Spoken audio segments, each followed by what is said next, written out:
누가복음 3장 21절 22절 제가 읽습니다.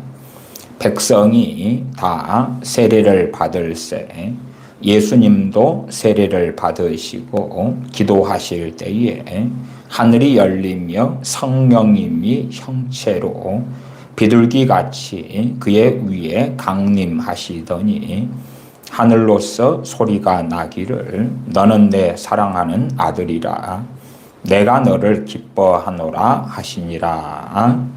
아멘. 기도에 대한 시리즈의 말씀을 전하고 있습니다.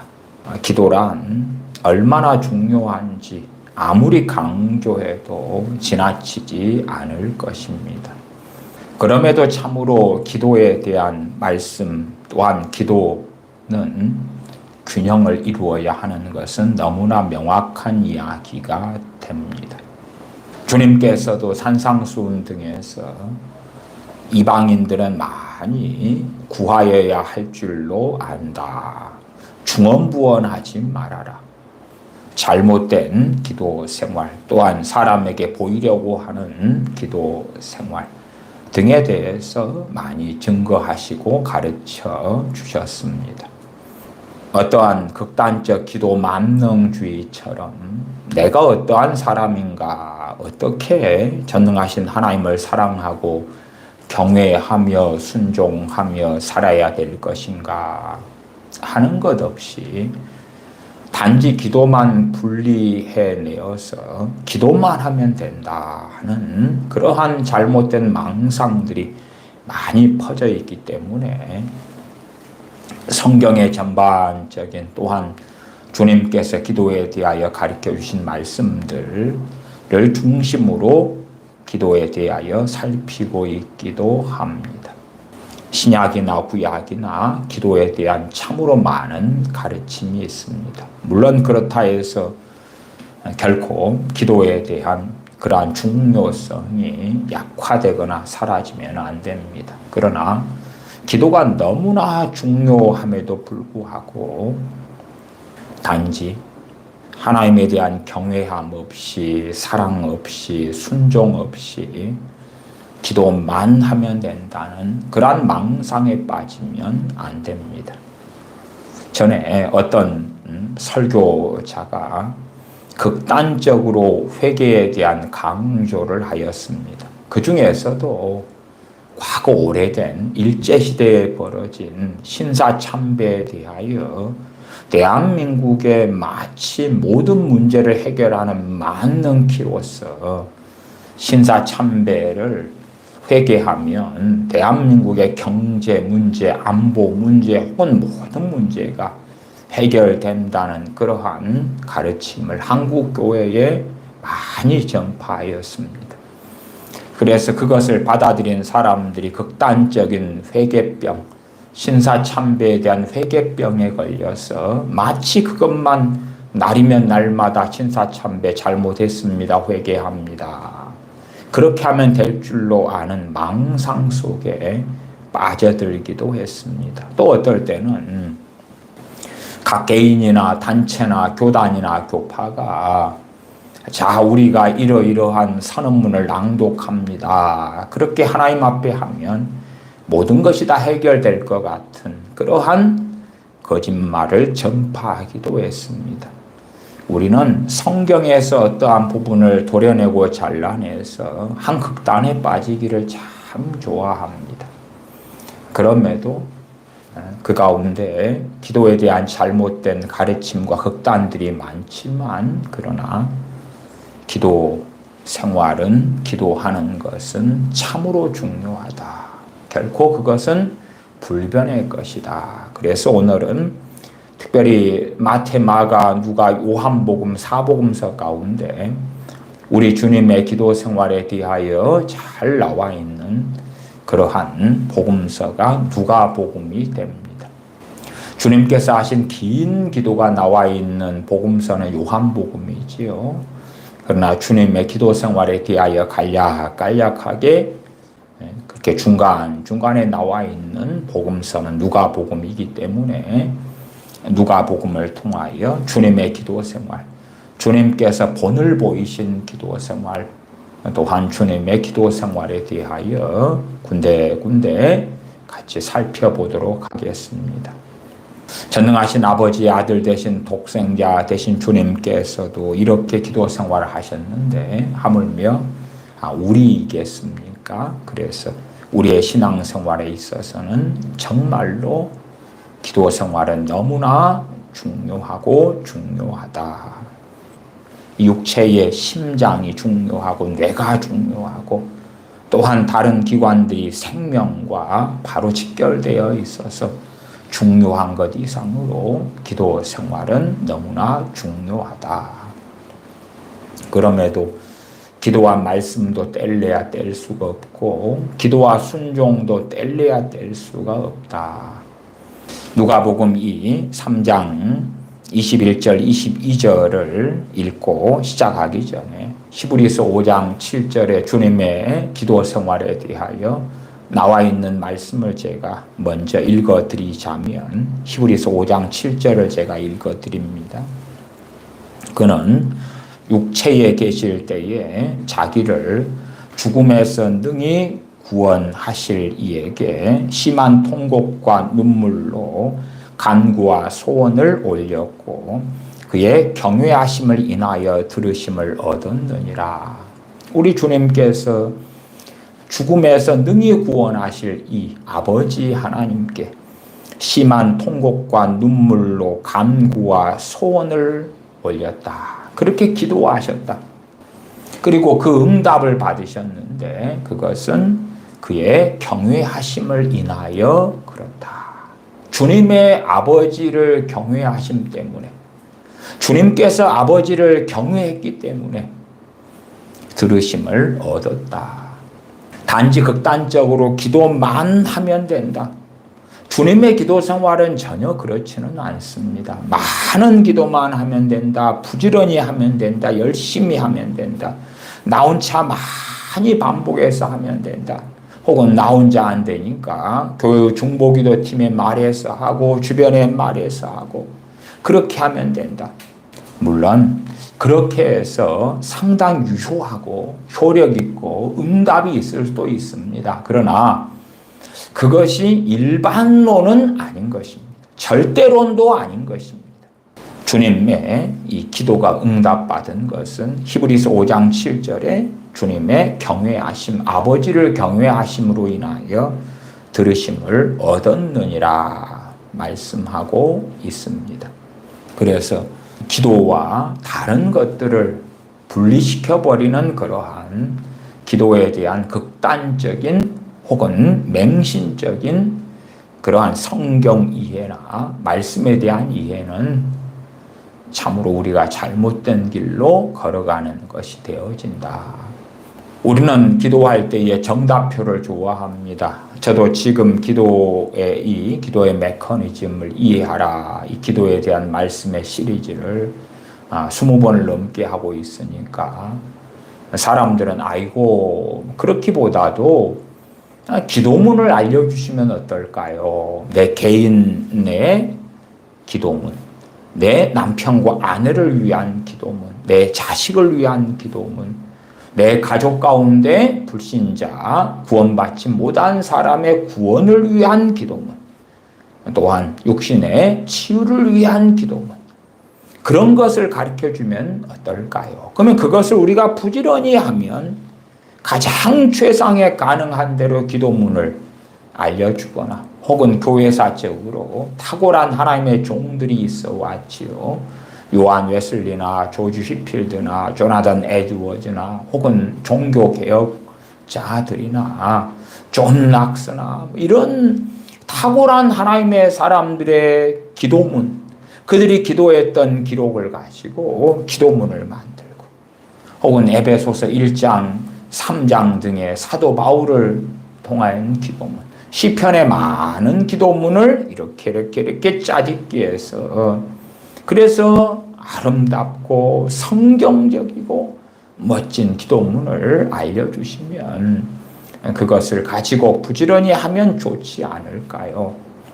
야, 내 나이 드신 부모님이 계신데 그분들은 믿음도 신앙도 별로 없어요. 그분들도 기도 생활 해야 되는데 어떻게 할 수가 없잖아요. 그러니까 기도문을 가지고 반복할 수 있도록 멋지고 아름다운 기도문을 가르쳐 주시면 그 기도문을 가지고 부지런히 읽으면서 소리내어서 기도하게 하면 좋잖아요. 물론 신앙의 초신자들이나 나이 드신 분들에게는 그럼에도 이 기도문을 가지고 기도하는 것들이 종종 도움은 됩니다. 그건 저는 전혀 부인하지는 않습니다. 때때로 주기도문을 가지고 기도하는 것도 도움이 되시고요. 또한 신앙 고백, 사도신경을 통하여 신앙 고백으로 기도하시는 것도 도움이 되고요. 혹은 도움이 될 수 있는 여러 그러한 기도문들을 사용하는 것도 나쁘지는 않습니다.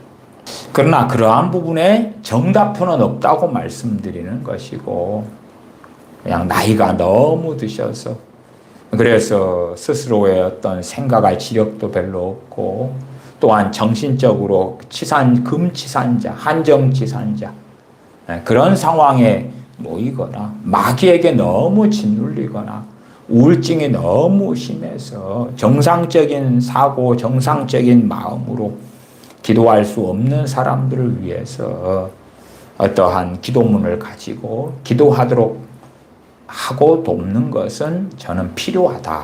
그렇게는 말씀을 드려요. 그러나 그것이 결코 정답표는 아니거든요. 정답표가 될 수는 없어요. 혹시 여러분이 부부 사이에 대화할 때에 그 정답표를 딱 만들어주면, 그러면 그 정답표에 따라서 가장 아름답고 고결한 부부 사이의 대화가 가능합니까? 그렇지 않지. 남편에게 하는 아내의 말들, 그것을 암송하고 애워서 아내인 내가 남편에게 가장 아름답고 가장 소위 사랑스러운 언어로서 말하면 남편에게서 동일한 반응이 옵니까? 그 정답표대로 대화가 되나요? 꼭 과거에 중학생 때의 I am Tom, you are Jane 하는 그러한 것을 애워가지고, 그래서 미국인을 만나서 I am Tom 그러면 상대방이 그러면 그 대화법에 있는 대로 그대로 반응하고 말하는가 그 말이에요. 내 자녀에게 부모로서 하는 가장 아름다운 대화 말들, 그것을 정답표를 가지고 암송을 해서 말하면 그 동일한 대로 자녀가 반응합니까? 아니면 부모와 자식이 그 대화법을 그대로 외워가지고 그래서 하루에 대화 시간을 10분, 20분 가지는데 그 정답표대로 마치 이제 드라마를 찍는 연예인들이, 배우들이 하는 것처럼 그 대사 그대로 한단 말이에요. 대사 그대로. 그렇게 주고받으면 가장 아름다운 부모와 자식의 관계가 됩니까? 아니면 부부 사이에 하는 가장 아름다운 대화, 그것을 이제 만들어가지고 그 대본대로 부부가 하루에 30분 대화를 해. 근데 그 가장 아름다운 그 대화로서, 샘플로서, 모델로서, 정답표로서 남편이 먼저 자기 할 말을 읽으면 아내가 또 읽고, 남편 읽고, 아내가 읽고, 그렇게 30분 딱 멋지게 대화하고, 한 이틀 뒤에 다시 부부의 대화 시간을 또 가지는 거예요. 그대로. 그런 것이 존재합니까? 안 합니까? 존재하지 않아요. 그러니까 기도문을 통해서 어떤 분들의 신앙이나 기도 생활을 도와줄 수는 있을지 몰라도, 그러나 그것도 어떤 면에서 마중물 같은 것에 불과하지. 기도는 어디에서 흘러나와야 하냐 그러면 중심에서, 마음에서 흘러나와야 돼요. 마음에서. 주님께서도 이사야 말씀을 통하여 인용하여 말씀하셨지요. 이 백성 입으로는 나를 존경하나 마음은 내게서 멀도다. 입에는 찬양이 있고 입에는 감사가 있을지 몰라도 마음은 하나님에게서 멀다하며, 입에는 주님 사랑합니다 하지만 마음은 우리 주 예수 그리스도에게서 멀다면 과연 그 사람이 하는 감사, 많은 감사나 찬양이나 기도가 전능하신 아버지께 또한 우리 주 예수 그리스도께 상달될 수 있겠는가? 그럴 수 없는 거 아니에요. 그냥 영적으로 짓눌리고 기도할 수 없는 처지에 있는 사람들이 그 마중물처럼 기도문을 통해서 기도하고 때로 주기도문을 사용해서 기도하면서 어느 참 힘든 때에 잠깐의 도움을 받도록 그렇게 하는 것이지, 그러지 그것이 그의 기도 생활을 대체해서 하나님은 살아계신데, 그리고 하나님의 형상을 따라 인격을 가진 사람을 창조하셨는데, 그런데 마치 하나님께서 기계인 양, 프로그램인 양, 로봇인 양 그렇게 기도문을 가지고 읊조리는 것이 많은 경우에 맞지를 않아요. 의외적인 특별한 상황에는 도움이 좀 될 수는 있다. 그러나 그렇지 않고 일반적으로 정상적인 사람들의 기도 생활에는 마음에서 우러나오는 진실한 기도. 물론 마음에서 우러나오는 진실한 기도라도 부족할 수도 있고 완벽하지 않을 수도 있고 때로는 뭔가 섞일 수도 있어요. 그러나 저는 충분히 그러한 것은 아버지 하나님께서 용납하실 거라. 다 응답된다는 게 아니라 그러한 과정들을 통하여 우리는 성장하는 거지요. 학생이 수학 공부를 하는데 연습 문제를 풀어요. 다 맞아야 됩니까? 그렇지 않아요. 연습 문제를 더 많이 풀다 보면 점점 틀리던 것들이 점점점 많이 맞아지고 이해되지 않던 것들이 이해가 될 것이고 그러할 거 아닙니까? 그렇게 해서 점점 기도 생활이 바르게 돼요. 또 기도 생활에도 어떠한 극단적 정답표가 없다는 것은 우리도 성격이나 기질이 얼마나 다릅니까? 어떤 사람들은 구구절절히 말하고 이야기하는 것을 좋아하시고 어떤 사람들은 그렇지 않아요. 저는 제 기질상 구구절절히 뭔가를 말하는 것을 그렇게 좋아하지 않거든요. 여기저기 전화해서 통화하는 것도 좋아하지도 않고요. 새해가 돼서 안부 인사 전화를 여기저기 하는 그러한 성격도 아니고, 마찬가지로 사람과의 관계 속에서도 막 구구절절히 이런 이야기 저런 이야기 하는 것을 별로 좋아하지도 않고요. 사실은 그러한 구구절절한 이야기를 듣는 것도 별로 안 좋아해요. 이 기질상, 성격상. 그런 것이 이제 교역자, 목회자로 살아가는 데 있어서 때로는 이제 마이너스적인 측면도 존재하지요. 그러니까 제 기질이나 제 성격으로 하나님 앞에 서서 살아가는 것 자체가 어렵기 때문에 성령의 인도하심을 구할 수밖에 없고 성령님의 도우심과 은사를 구할 수밖에 없는 그러한 상황과 일들이 생기죠.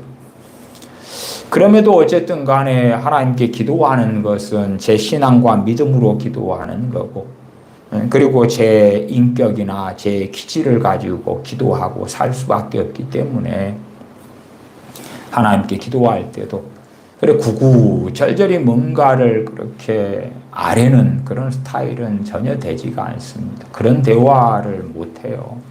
특별히 어떤 상담할 때나 혹은 이렇게 말씀을 가리키는 그러한 부르심에 있어서 가능한 대로 자세하게 구구절절히 이렇게 말씀을 설명하는 입장이지만, 물론 이제 요즘에는 좀 설명하는 것들을 가능하면 좀 줄여가려고 제 딴에는 노력을 하고 있기도 합니다. 좀 자세하게 설명하는 것들을 좀 가능하면 줄여서 1시간 안에서 설교할 수 있도록 그렇게 제 나름대로는 신경을 쓰는 면은 존재합니다. 그럼에도 그러한 상담이나 혹은 설교나 이런 사역들 외에는 하나님께 제 개인적으로 기도할 때는 구구절절히보다도 참 간략간략하게 기도합니다. 그리고 입으로 다 표현하지 않는 것은 마음에 담아두고 왜? 이 마음에 담아두는 한 10가지, 20가지 문장이 있어도 그 가운데 한 가지, 두 가지만 아뢰는 것이 저는 그렇게 한다 그 말이에요. 구구절절히 뭘 하지 않아도 전능하신 아버지께서 다 아시기 때문에.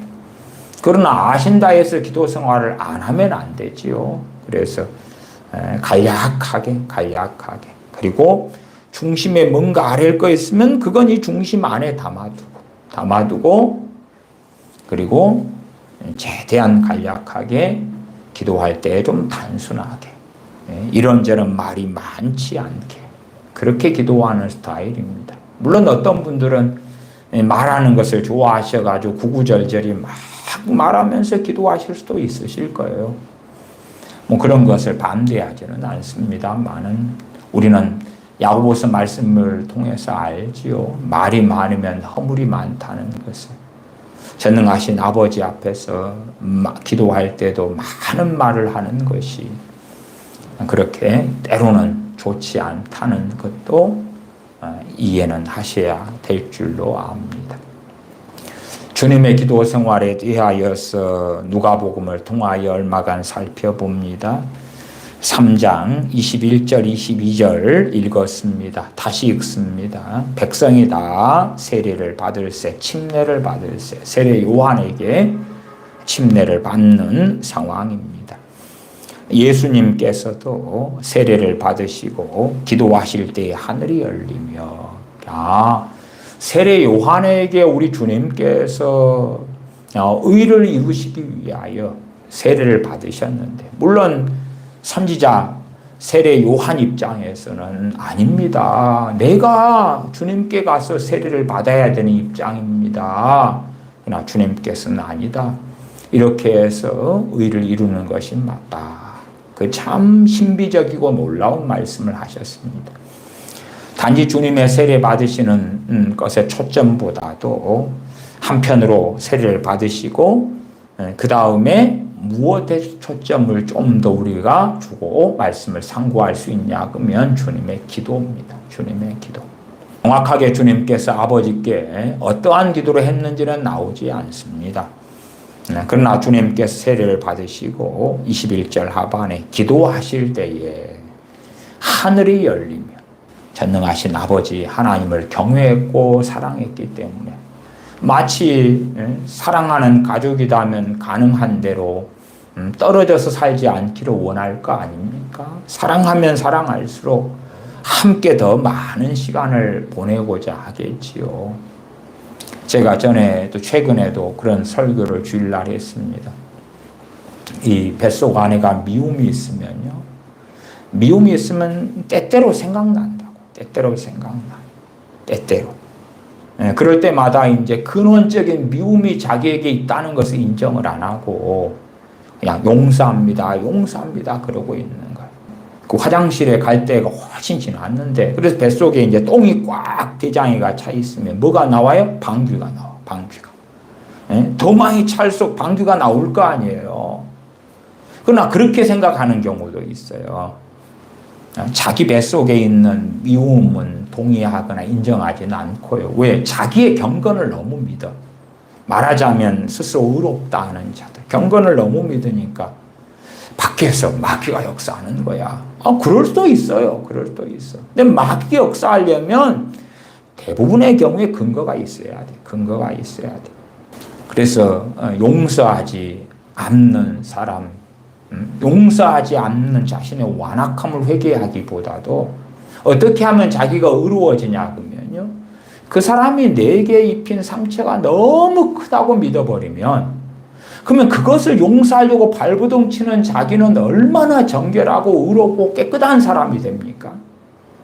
그렇게 해서 자신이 경건하다고 거룩하다고 깨끗하다고 믿음이 좋다고 그런 어리석은 삶을 사는 사람들이 많아요. 자기 확신에 취해서 살아가는 거죠. 그러나 어떤 사람들에 대한 억하심정이, 미움이, 원망이, 원한이 그런 것들이 솟아나고 올라올 때에 뱃속 안에 똥이 꽉 차 있어 방귀가 나오는 것처럼 그냥 그럴 뿐이다는 걸 이해하시라 그 말이에요. 그럴 뿐이다는 것을. 자기 안에 그 사람에 대한 미움이 있기 때문에 때때로 솟아나오는 거예요. 과거에 저 사람이 나한테 이런 잘못된 말을 했는데, 저 사람 나한테 이런 실수를 했는데, 그 뱃속 안에 있으니까 망각증이 안 들어가는 거예요. 치매에 걸리는 많은 이유가 있습니다. 육체적인 이유도 있고 정신적인 이유도 있고 많이 있지요. 영적인 이유로서 치매에 걸리기도 합니다. 마귀역사로 일어나는 경우도 있고요. 물론 현대의학에서는 가능한 대로 정신과 육체 두 가지로 다 해석하고 풀이하려고 합니다. 치매의 원인에 대하여. 그러나 영적으로까지 실상은 들어가야 하는 일들이 존재하지요. 그러면 과거의 그 망상에 사로잡혀 있고, 그래서 자주 그것이 솟아난다면 실상은 그의 매임이 생겨서 그가 영적인 이유로 인하여서 벽에 똥칠을 하게 될런지 아닐런지까지는 몰라도 치매로 달려가지 않겠는가. 왜 그것에 대한 망각, 그 사람의 허물과 실수와 잘못에 대하여 잊어주지를 않는 거예요. 잊어주지를 안 해. 왜 안 잊겠어요? 이 아이들 공부도 마찬가지입니다. 쉽게 안 잊히는 것은요, 변명은 그것이 상처가 너무 커서 그렇다. 그런 변명을 항상 하는데, 그 변명을 하려면 주님이 하셔야 맞을 거예요. 내가 너 죄 때문에 죽었는데 너 죄가 너무 극악하기 때문에 나는 너 죄를 위해 죽었지만은 너의 죄에 대해서는 결코 망각할 수 없어. 결코 잊을 수 없어. 주님께서 그렇게 하신다면 100번, 1000번, 10,000번이 옳습니다. 그러나 우리는 오히려 더 완악해졌어요. 그래서 상대방의 잘못에 대한 되새김질을 합니다. 그걸 많이 하면 많이 할수록 복습이 더 철저하게 되잖아요. 또 안 잊혀지는 거지. 안 잊혀져. 손양호 목사님 같은 분의 감사는 참으로 유명하지요. 자신의 두 아들이 죽임당했을 때에 장례식을 치르면서 하나님께 드리는 감사가 있었지요. 그 자식을 죽인 그 사람에 대한 원한과 증오가 아니라 하나님 앞에 드리는 감사로 나아갔던 그러한 손양호 목사님의 신앙을 우리가 듣기도 하지요. 듣기도 해. 그래서 그의 별명 중에 하나가 나병 환자들을 섬겼고 아들을 죽인 사람까지도 양아들로 삼기도 했던 그 사랑의 원자탄이다. 그런 별칭을 가지기도 하지 않습니까? 우리는 어떤 사람의 원한을 잊어먹지 않으려고 되새김질을 하는 거예요. 사람은 다 의식이 있고 무의식이 있습니다. 무의식을 좀 더 다른 말로 한다면은 잠재의식이라 그러기도 합니다만은 의식이 없다, 무의식 없을 무자보다도 비의식이 좀 더 정확한 표현이 될 거라고 생각합니다. 의식과 무의식, 빙산이 있으면 드러난 부분과 그 아래 더 거대하게 숨겨져 있는 부분. 내가 의식을 사람들은 많이 믿고 살지요. 그러나 그걸 뱃속 안에 깊이 집어넣어서 뱃속 안에, 내 뱃속 안에 굴러다니는 거야. 내 뱃속 안에. 내 뱃속 안에 굴러다니다가 어쩌다가 쑥 올라왔다가 다시 내려가거든요. 물론 그런 방식으로 내 뱃속 안에 있는 것보다도 사단 마귀 역사로서 그런 일도 벌어집니다만은, 그러나 오히려 더 많은 것은 내 뱃속 안에 담아두고 있으니까, 똥을 담아두고 있으면 계속 방귀가 뿅뿅뿅 나오는 것처럼 뱃속 안에 담아두고 있으니까 때때로 쑥쑥 떠오르는 거예요. 쑥쑥 떠올라. 뱃속 안에 있다는 증거거든. 뱃속 안에 미움이 있고 한이 있고 원망이 있고 저주가 있고 그 있다는 증거거든. 근데 이제 완악해져 갈수록 자기를 믿는 그 완고함, 완악함이 있지요. 주님께서는요, 사람을 믿지 않았습니다. 우리는 스스로를 믿을 수 있는 존재입니까? 믿을 수 없는 존재입니까? 믿을 수 없어요. 하나님께서 사울왕을 딱 뽑아 놓으셨어요. 겸손하기 때문에. 그러나 그 사울왕이 나중에 주님, 하나님을 배반하지 않습니까? 그러한 사례들과 일들은 얼마나 많습니까? 참으로 겸손하게 하나님께 살았던 사람들도 하나님을 등지는 그러한 역사적인 많은 일들이 있습니다. 그럴진데 우리 스스로 경계하고 주의하지 않으면 나 자신도 그러한 자리에 얼마든지 들어갈 수 있는 그 완악함으로 들어갈 수 있는 존재라는 것을 알고 있어야 되는데 자신에 대한 확신, 자신에 대한 믿음 그런 걸 가지고 있다면 스스로 함정에 빠져들고 있어도 그걸 자각하지 못하는 거예요. 히브리서에 말씀하지 않습니까? 우리는 운명 지어진 존재가 아니에요. 야, 나는 항상 온유한 존재야. 나는 하나님께 강팍한 자가 아니야. 아니 그러면 왜 히브리서 말씀에 너희는 마음을 강팍해 하지 말아라. 너희는 오늘날 하나님의 음성을 듣거든 마음을 강팍해 하지 말아라고 권면합니까?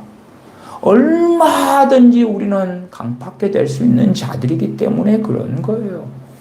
그래서 두렵고 떨림으로 너희 구원을 이루라 하는 사도 바울을 통한 말씀을 듣고 받는 것이지. 야, 나는 깨끗하게 살아왔어. 나는 주님을 사랑하고 살아왔어. 앞으로도 그렇게 될 것이 운명되어졌어. 나는 정직하게 살아왔어. 뭐 등등. 그러나 오히려 그것이 교만이고 그것이 완악함이고 그것이 강팍함이라는 것을 알지 못한다면 스스로 늪에 빠져들고 있고 스스로 함정에 빠져들고 있어도 알지 못하는 거예요.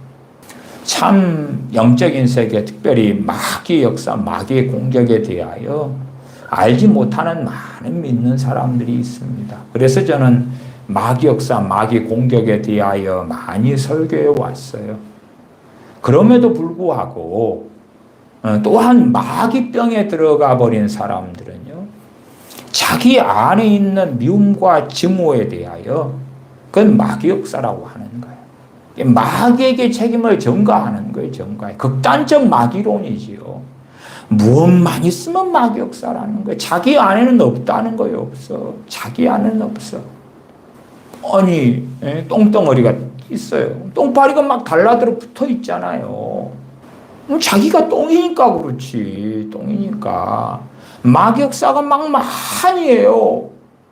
결국은 똥인 것이 어디 있는가, 똥덩어리들이 어디 있는가 치워야 되고, 어떤 것은 밖에서 오는 마격사가 아니라 내 안에 있는 것이 막 솟아나오고 튀어나오는데 그것을 마격사라고 그러거나 그런 어리석음으로 달려가면 결코 안 된다. 결코 안 된다. 우리가 어떨 때 시험에 잘 듭니까? 주일날에도 말씀을 전했습니다만은 기도가 부족할 때 그래요. 기도가 필요할 때 기도하지 않아서 그렇고 기도가 부족할 때 그렇고 또 나는 기도를 충분히 했는데 왜 내가 시험에 들지? 그런 분들은 그때는 이제 기도를 많이 했다고 생각하는데 기도가 잘못됐겠구나. 어긋났겠구나. 어떤 아이가 수학 공부를 많이 했어요. 그 다음에 수학 시험을 보는데 성격이 안 나오는 거예요. 성격이 안 나와. 그러면 당연히 뭘 의심해야 돼요? 그 아이가 많이 한 수학 공부가 잘못됐다는 것을 의심해야 되는 거예요. 잘못됐다는 것을. 저도 아이들 과외를 일찍부터 종종 해왔어요. 저는 고등학교 3학년 때부터 과외를 시작했거든요. 그러니까 때때로 이렇게 과외를 해왔는데 어떤 아이들은 이 공부 방법이 잘못되고 수학이다 수학을 잘못 공부하기 때문에 결과가 안 나오는 그런 일들도 보아요. 그러면은 그런 것을 교정하고 바꾸고 보면 이제 열심히 공부하고 노력하는 아이는 그러나 잘못된 것은 조정하면 금방 성적이 올라가요. 이제 어려운 아이들이 그렇게 제대로 공부하지 않는, 노력하지 않는 아이를 설득을 해가지고 노력하게 하는 것이 어려운 거지요. 근데 기도를 부지런히 한다고 하는데 결실이 없는 경우는 그 기도가 잘못됐기 때문이라는 것을 어떻게 알지 못하는가. 그럼에도 참으로 우리가 바르게 기도한다면 바른 기도는 많을수록 좋겠죠. 많을수록 좋겠지. 물론 그럼에도 우리는 삶과 조화를 이루어야 됩니다. 직장생활, 가정생활 등에 많은 해야 될 일이 있지요. 학생이면 학업에 시간들이 있을 거고, 그래서 우리의 학업을 포기하고 기도하고 직장을 포기하고 기도하고 가정을 포기하고 기도하고 그러면 안 되지요. 그러면 극단적인 것이죠.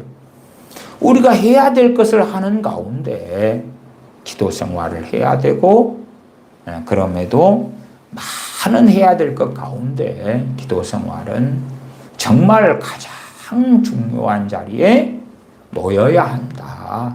그건 너무나 명확한 이야기지요.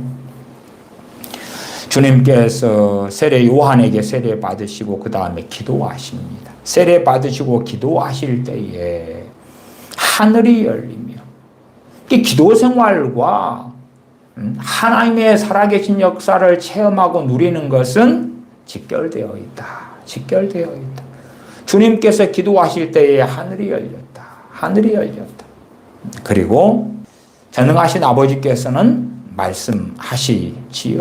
22절 하반에 보면 하늘로서 소리가 나기를 너는 내 사랑하는 아들이라 내가 너를 기뻐하노라. 그렇게 하나님 아버지께서는 말씀하시고 그것을 듣게 하시는 거지요.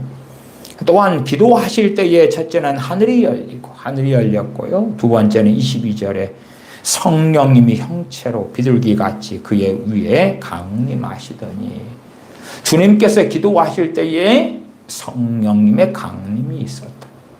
우리식으로 한다면 성령 충만을 받았다. 혹은 성령 세례를 받았다. 그렇게도 말할 수 있겠죠. 주님께서 기도하실 때에 하늘이 열렸다.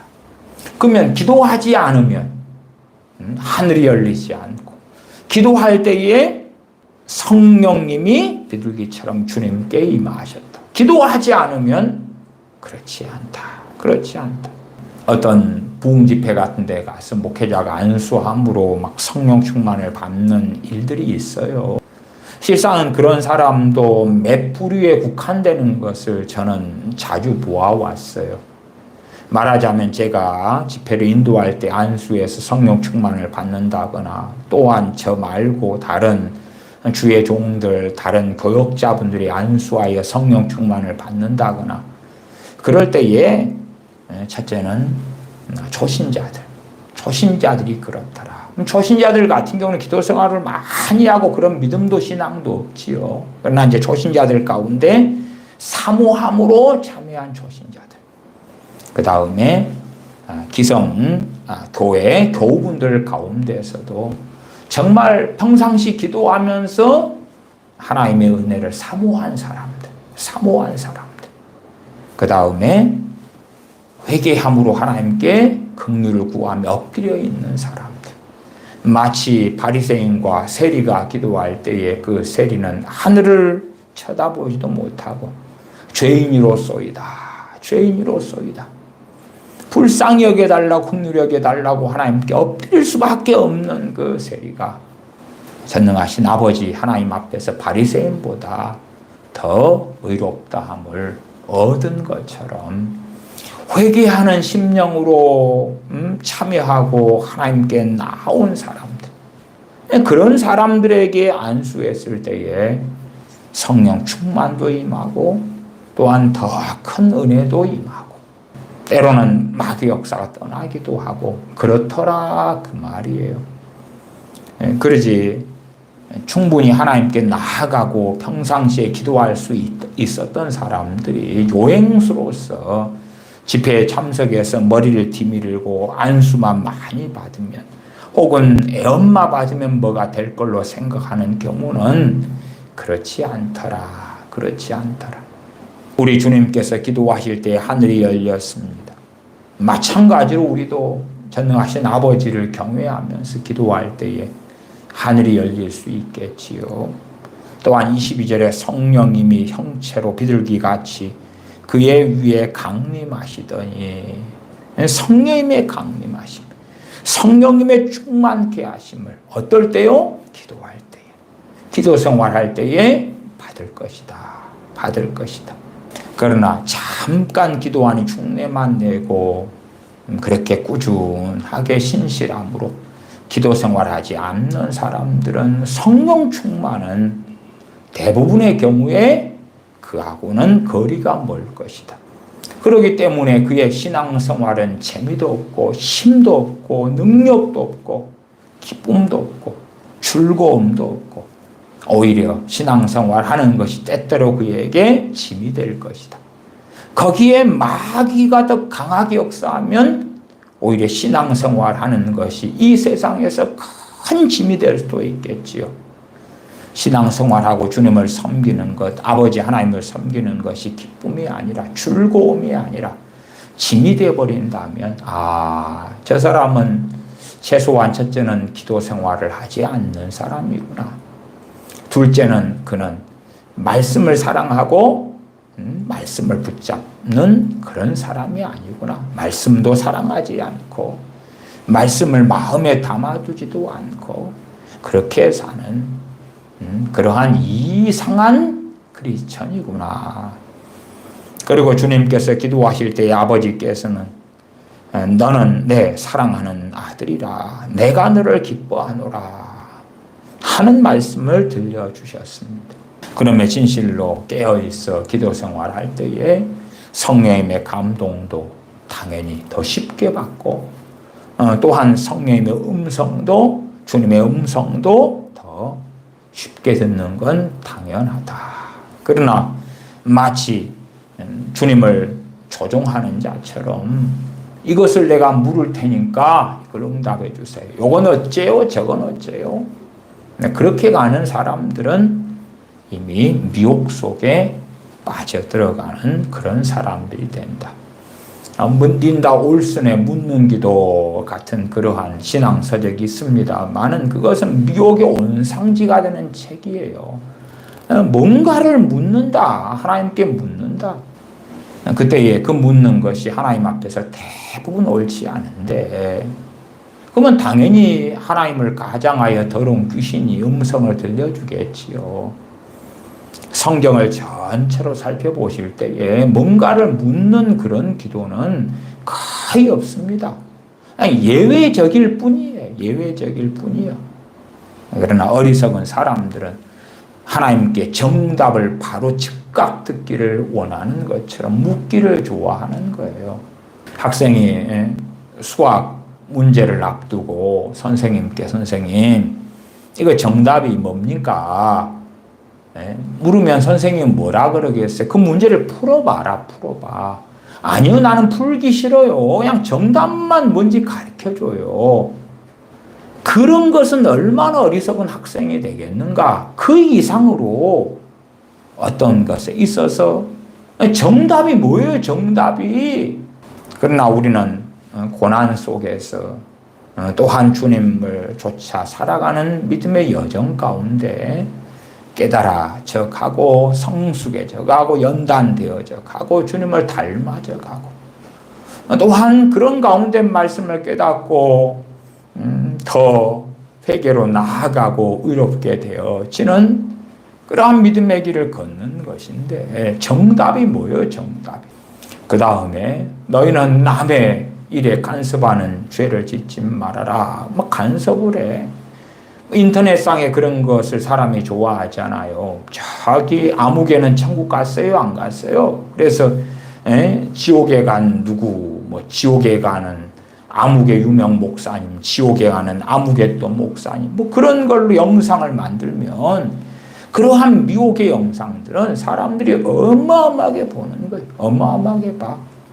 뭐 과거에 지옥에서 올라온 소린가 하는 그 사이비에 속한 그런 자들이 막 한경기 목사님 뭐 어디에 갔고, 존 칼빈이 어디에 갔고, 뭐 옥하는 목사님 뭐 누구 뭐 조용기 목사님 어쩌고 저쩌고 막 그런 것을 가지고 이제 썰을 풀면 사람들은 환호하고 좋아하고 쫓아가고, 그러니까 그것처럼 막 자기가 관여치 않아도 될, 관여할 필요가 없는 일을 호기심이 일어나고 궁금증이 일어나가지고 묻는 거예요.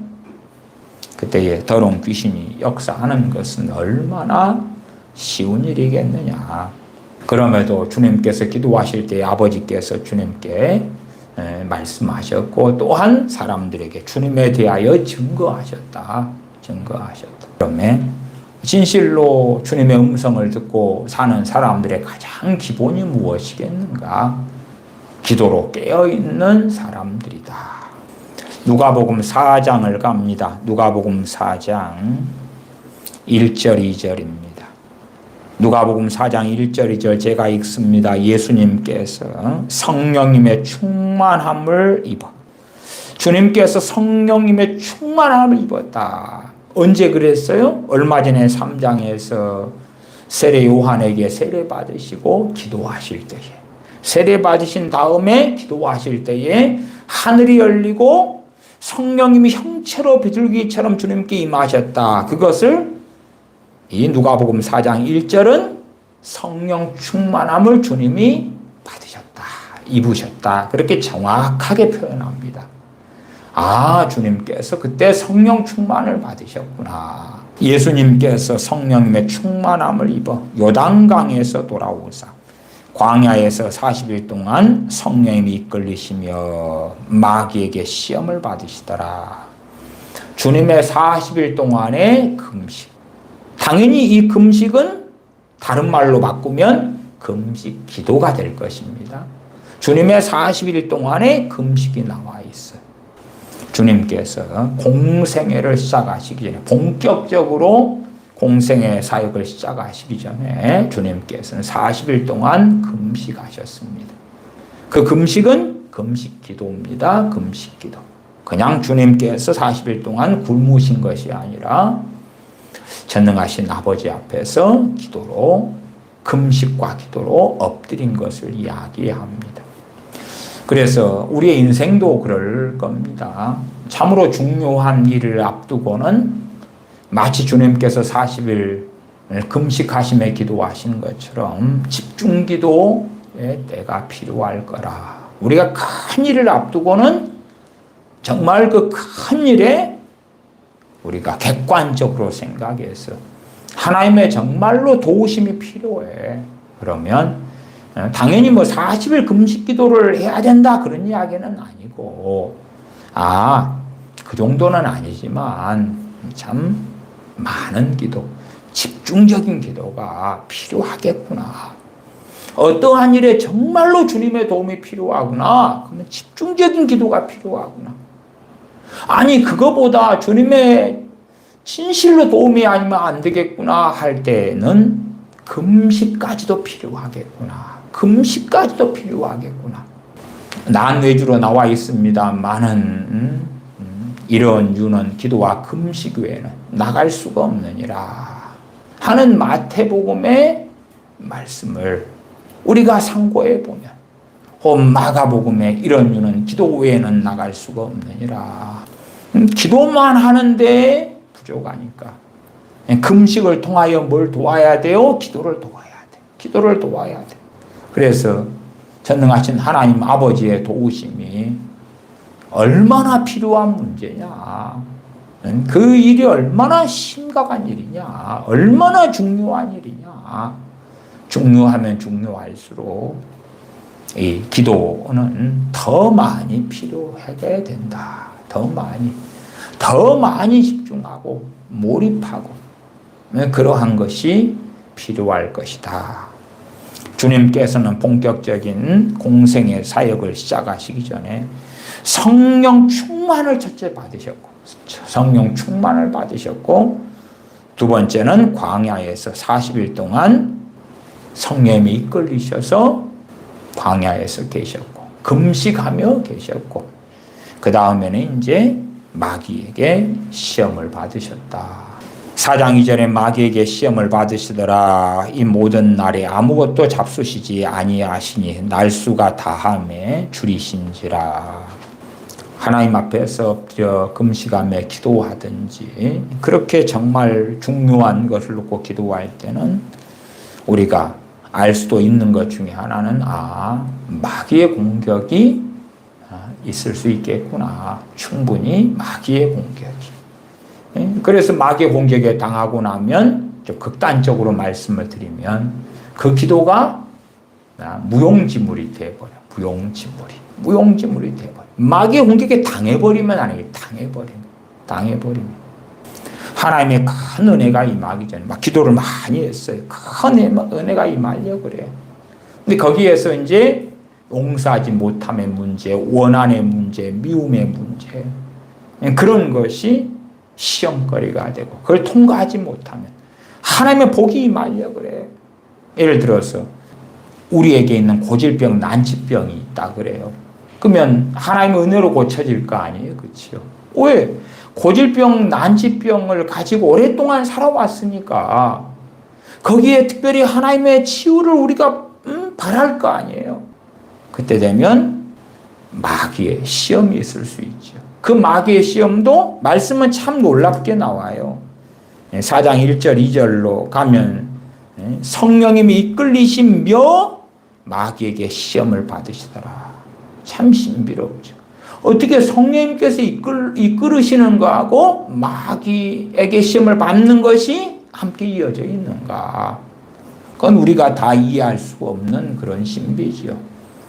그럼에도 이 세상의 삶의 여정 가운데서 우리가 또한 비슷한 일을 경험하기도 해요.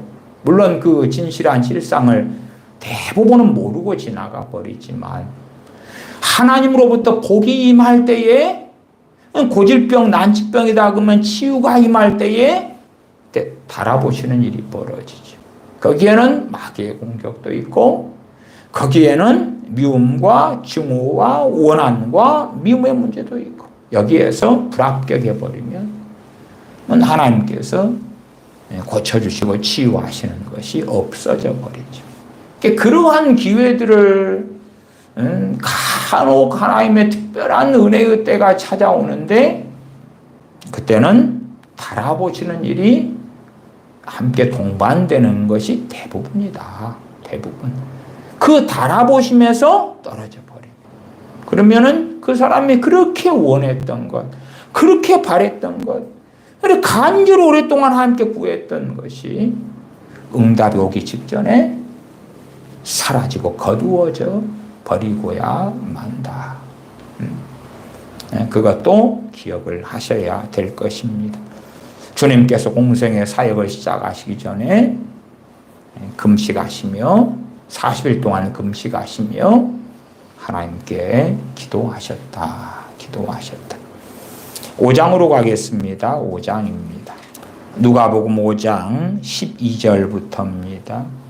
제가 읽습니다. 예수님께서 한 동네에 계실 때에 온몸에 문둥병 들린 사람이 있어 예수님을 보고 엎드려 구하여 가로되 주여 원하시면 나를 깨끗게 하실 수 있나이다 하니 예수님께서 손을 내밀어 저에게 대시며 가라사대 내가 원하노니 깨끗함을 받으라 하신데 문둥병이 곧 떠나니라. 예수님께서 저를 경계하시되 아무에게도 이르지 말고 가서 제사장에게 내 몸을 보이고 또 내 깨끗게 됨을 인하여 모세의 명한 대로 예물을 드려 저희에게 증거하라 하셨더니 예수님의 소문이 더욱 퍼지매 허다한 무리가 말씀도 듣고 자기 몸도 나음을 얻고자 하여 모여오되 예수님은 물러가서 한적한 곳에서 기도하시니라.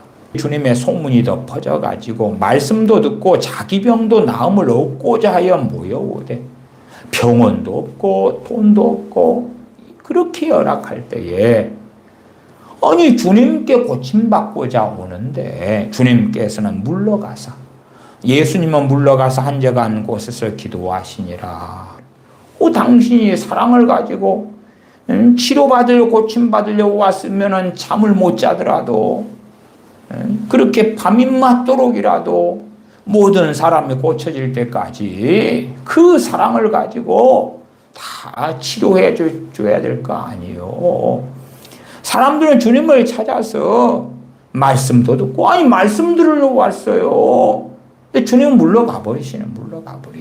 주님께서 이 땅에 오신 그 목적에 있어서는 어떤 면에서는 말씀을 들으러 오는 사람들에게 말씀을 전하시고 또한 병고침을 얻고자 나온 사람들을 병을 고쳐주시고 그게 얼마나 중요할 것처럼 보이는가. 그러나 주님께서는 물러가서 한적한 곳에서 기도하시니라. 주님께서는 어떠한 것보다도 아버지 앞에 머물러 있는 그 시간, 기도하시는 시간, 그것이 가장 중요한 최우선순위로 여기셨다 하는 것입니다.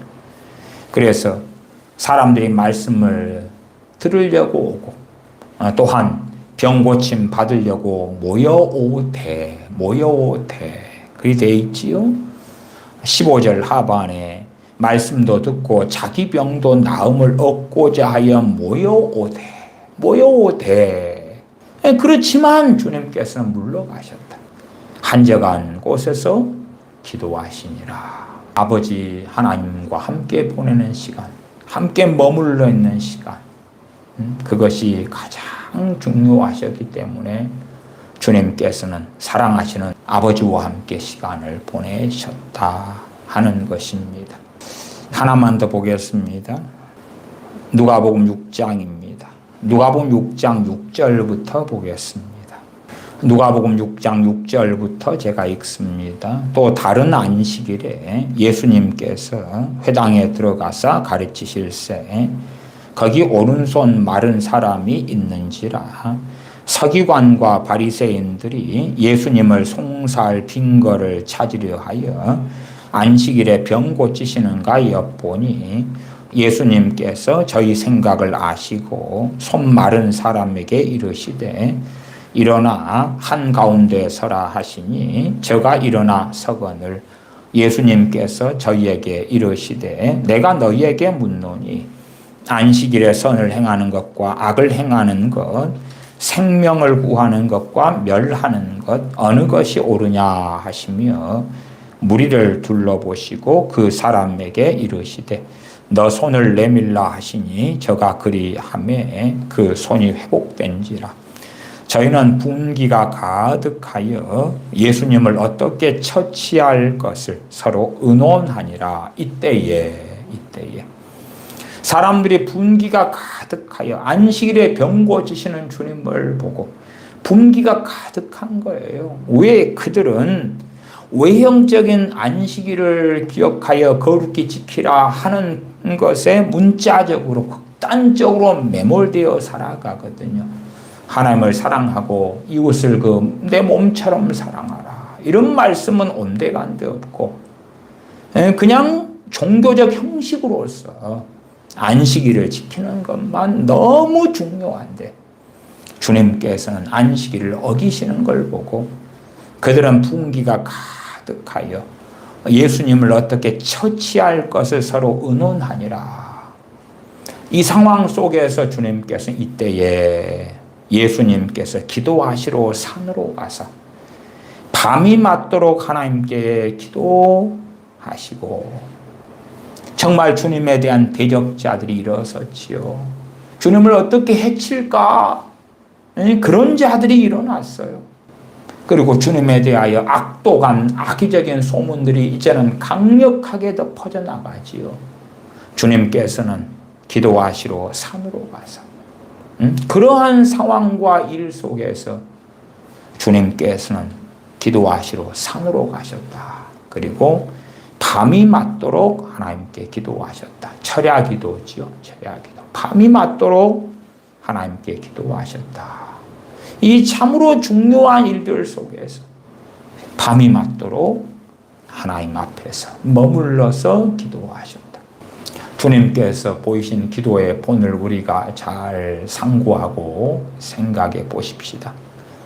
전능하신 아버지 앞에서 바르게 안식일에 선을 행하셨고 안식일에 생명을 구하셨는데, 그러나 사람들은 분기가 가득하여 주님을 어떻게 처치할까 서로 의논하게 되지요.